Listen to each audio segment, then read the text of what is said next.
Hola, ¿cómo les va? Bienvenidos a otro programa sin exclusiones.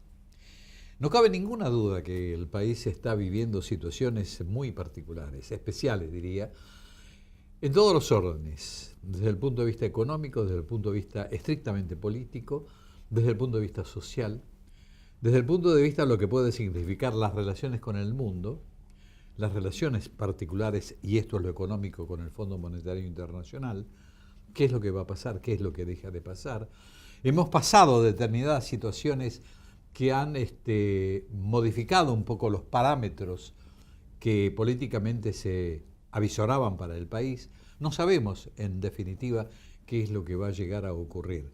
Pero para eso entonces recurrimos a amigos para charlar sobre el particular, para tratar de clarificar conceptos más que nada y ver si de algún modo ustedes también se pueden acoplar de algún modo a lo que podamos conversar con estos amigos. Está con nosotros Federico Saravia, expresidente del Consejo Económico y Social de la Ciudad de Buenos Aires. Ustedes saben que está al lado trabajando políticamente de Lustó. Y por el otro lado, un periodista, en la parte económica de Infobae, Daniel Estico. Gracias a los dos por venir. Así que... Federico, me parece que la parte económica por ahora empiezo. Y después vamos a lo político, ¿te parece bien? Primero lo más fácil. Empieza suave. Sí. Mi estimado Daniel, ¿dónde estamos parados?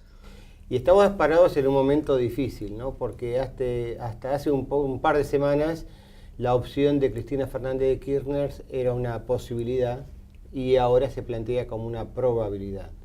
La diferencia no es semántica, sino que es real. Entonces, el gobierno cometió el grave error, a mi juicio, de crear el fantasma, el demonio de lo que se viene en caso de que no ganen las elecciones y volvamos al pasado. Y los mercados, que son muy temerosos, dieron paso a un costado a la avaricia y se dejaron dominar por el miedo. Y eso significa en economía vender bonos, comprar dólares, sube el riesgo país y a partir de ahí se genera toda una psicosis colectiva que está provocando lo que tuvimos en las últimas semanas. Creo que ahí fue un gran error del gobierno. El gobierno tendría que haber destacado más sus fortalezas, hablar de él y que de los otros se ocupen los otros. Sí, la falta de confianza en última instancia En que sí ha mismo. generado en sí En mismo. sí mismo. ¿Cómo ves vos eso que está diciendo Daniel, Federico? No, estoy totalmente de acuerdo en los errores cometidos y sobre todo en la dificultad de todos que tenemos argentinos de construir un sistema político más estable, que no dependa del humor de solo dos personas, porque nos vamos a encontrar dentro de poco en una elección presidencial donde tenemos que volver a elegir lo que ya elegimos hace 4 años. Entonces parece como estar bicicleta fija, estamos como en el mismo lugar y económicamente posiblemente peor. Naturalmente yo preferiría un sistema político más consolidado y que empiece a hablar de los problemas del siglo XXI para adelante y no seguir atados a discutir la inflación, quién mentía menos, porque la verdad que las últimas 2 veces los gobiernos han venido mintiendo bastante en relación a la inflación, un problema que en el siglo XX prácticamente ha quedado resuelto en todos los países del mundo.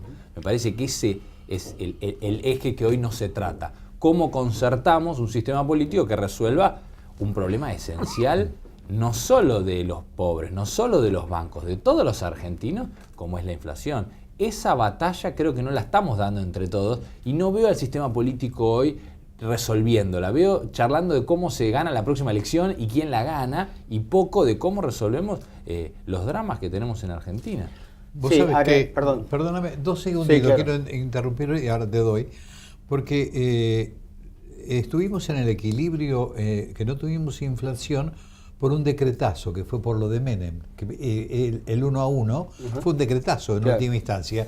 Por medio de un decreto establecimos una igualdad que en la práctica no era sustentable. Y después se vio que no era sustentable. Exactamente. Ahora sí te devuelvo. No, lo que digo es que el modelo que plantea Federico es el modelo de país que nos gustaría tener. Ahora, con la historia que tiene la Argentina, pretender lograr ese modelo en 4 años o en 3 años como lleva este gobierno, 3 años y medio, también es una ilusión. O sea, el gobierno está pagando los costos de haberse puesto gratuitamente una vara muy alta que nadie le pidió, hablar de bajar la inflación es fácil, la pobreza cero es fácil, etcétera, cuando nadie le pidió semejante logro en el corto plazo, porque en el mundo Esos logros se dieron en 5, 10, 15 años y por eso incluso en la previa a las elecciones el presidente incluso habló de esto es un cambio generacional, 20, 30 años. Entonces ese fue el primer error. Ahora, el hecho que el gobierno se haya fijado una vara tan alta, que nadie se la pidió, a decir de que no ha hecho nada o que no estamos en el buen camino, cuando casualmente hace 7 meses, cuando se llega al segundo acuerdo con el Fondo Monetario Internacional, se corrigen las inconsistencias del primer acuerdo y se opta por el déficit cero, el objetivo de déficit cero y el objetivo de emisión cero. Por primera vez en la historia argentina, te digo que como economista profesional de hace 40 años prácticamente, nunca lo he visto, nunca lo hemos estudiado en la Argentina. Y eso está estudiado no solamente en la Argentina, sino en el mundo, Milton Friedman, etcétera.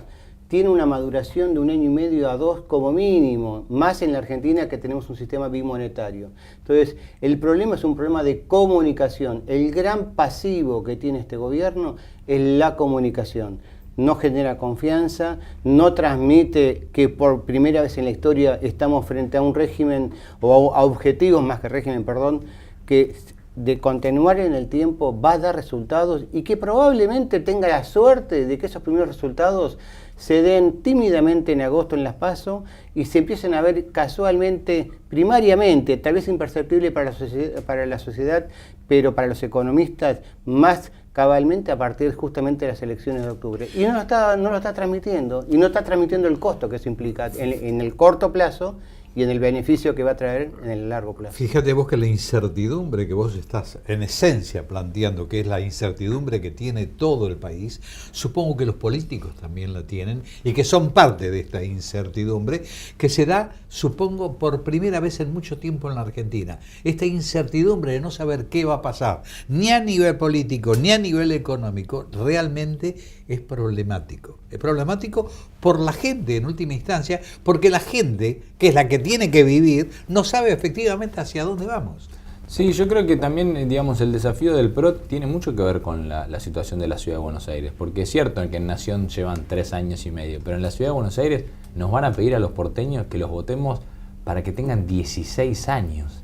Y tampoco tienen una oposición clara, tienen recaudación récord en pesos y en dólares, ni hablar. Y no se ha explorado nunca bajar los impuestos, o sea, encontrar otras maneras de financiar al Estado o hacer un Estado más apropiado para los intereses de todos. Yo voy a subir la indigencia en los últimos 2 años en la Ciudad de Buenos Aires, de 100.000 a 200.000 personas.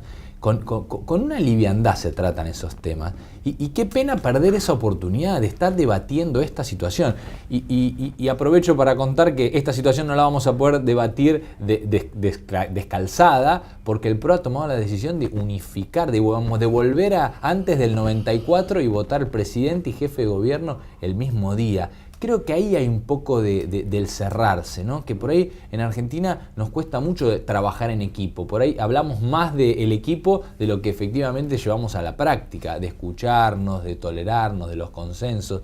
Lo recuerdo en el Consejo Económico y Social que me tocó presidir, como decía Luis. La oportunidad de enriquecerse con la opinión de todos es una pena que en Argentina no lo podamos aprender. Y ni siquiera en la Ciudad de Buenos Aires, que es una ciudad que todos estos problemas no lo tiene. De hecho, tiene buena calificación de deuda, se endeuda y todavía debe los subtes, debe educación y salud de calidad. Y hoy estamos siendo, si querés, víctimas de esta doble situación. Los impuestos crecientes nos subsidian menos, con lo cual pagamos más y cada vez nos queda menos plata para pagar la salud y la educación, que en la Ciudad de Buenos Aires se ha determinado hace más de 12 años que sea cada vez más privada y cada vez menos pública, desde el punto de vista de calidad y desde el punto de vista del uso. Creo que esos son los desafíos del siglo XXI que tiene la Argentina y tanto en la ciudad como en la nación no siento que sea lo que estamos discutiendo. Finalmente seguimos demasiado enfocados en la elección siguiente y me parece que ese corto plazo es el que hace que, como vos bien decías, la avaricia, ¿no? O el miedo, y como que nos deja con un poco del mediano y el largo plazo. Y el mundo tiene desafíos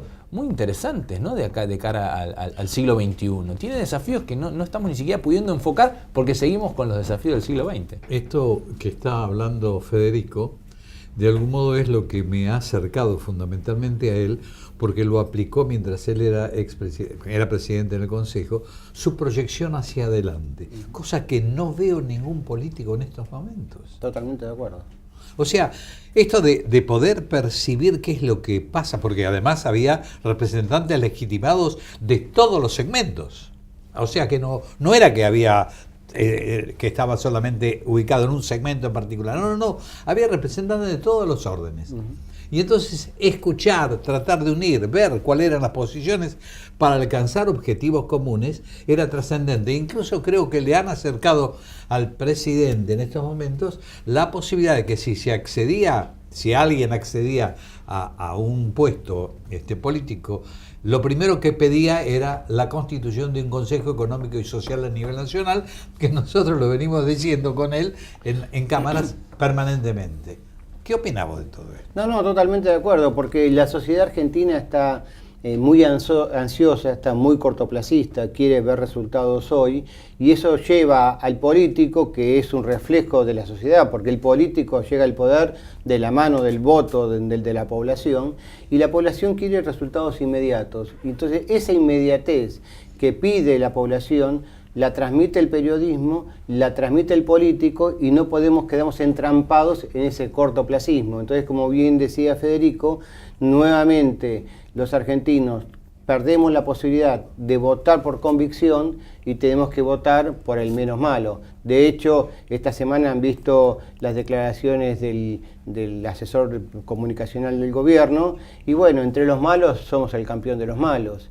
Si esa mediocridad es la que nos va a guiar en la Argentina, tenemos un problema. Tenemos varios problemas. Y en última instancia, ¿qué es lo que puede esperar la gente? Porque efectivamente el nivel de vida que está teniendo el argentino es realmente malo. O sea, nivel de vida no solamente económicamente, sino a nivel de convivencia, a nivel de no saber, no podés proyectar en este país. Claro. Y este es el gran problema. Anda a cualquier país del mundo, tienen proyección. Y alguien tiene que explicarle desde el punto de vista técnico lo que significa económicamente el corto, el mediano y el largo plazo. Y lo que significa el desarrollo hacia el futuro, que son de largo plazo. Claro, ahora ahí permíteme, Luis, aclararte que a mí cuando yo veo esa demanda de previsibilidad, a veces me preocupa, ¿no? Cuando escucho al presidente de la Unión Industrial de que quiere tener un tipo de cambio previsible, ¿qué estamos pidiendo? ¿Seguros de cambio? ¿Que quiero tener una tasa de interés asegurada? ¿Qué quiero pedir? ¿Que los bancos, no importa lo que reclama el ahorrista, le tengo que asegurar? Entonces, yo creo que las libertades de los mercados hay que de una vez por todas dejar que las variables se ordenen a lo que deben ser. Y una vez que sepamos los argentinos cuál es el nivel de tasa de interés, de tipo de cambio, de recomposición tarifaria, entonces ahí sí ordenemos las políticas públicas para que todas las variables converjan. Pero dar seguros de cambio hoy, como pretenden algunos para atemperar la corrida cambiaria, es decir, váyanse con dólares baratos.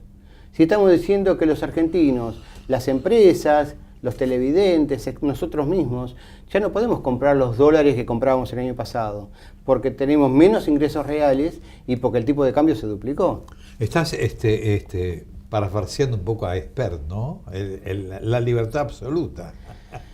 Espert habla... Sí, pero yo digo la libertad absoluta en el sentido que venimos de tantos años de controles y desmadres y de discreciones que no sabemos cuáles son las variables reales de la Argentina. Entonces yo no sé si un tipo de cambio de 40 pesos es barato o caro.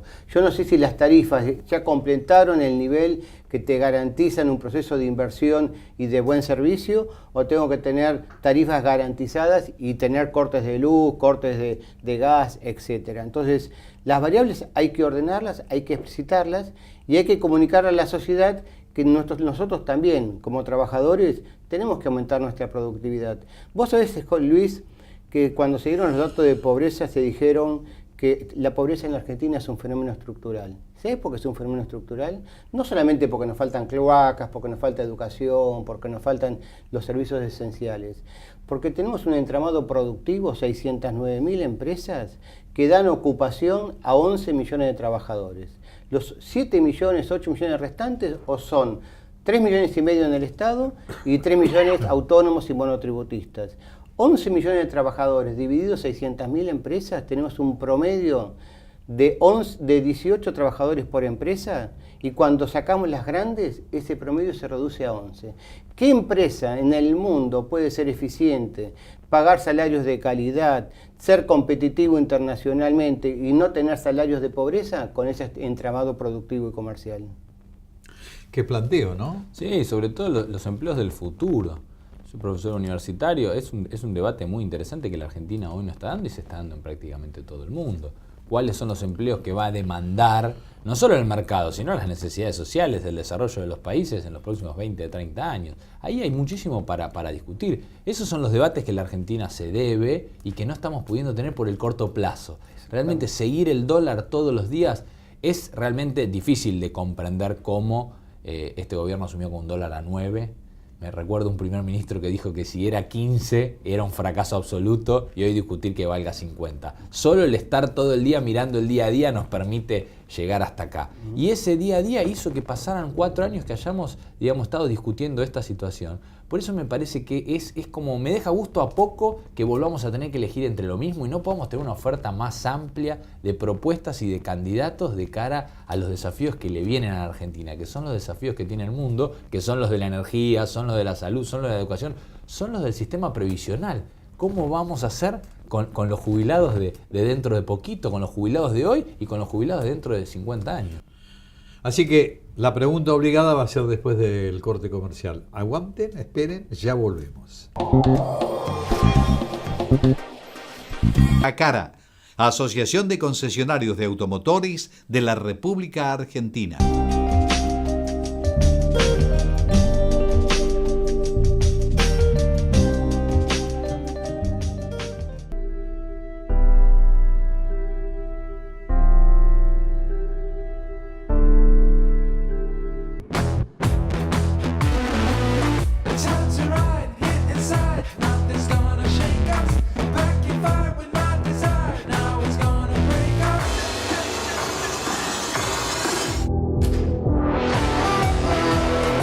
Peugeot 208.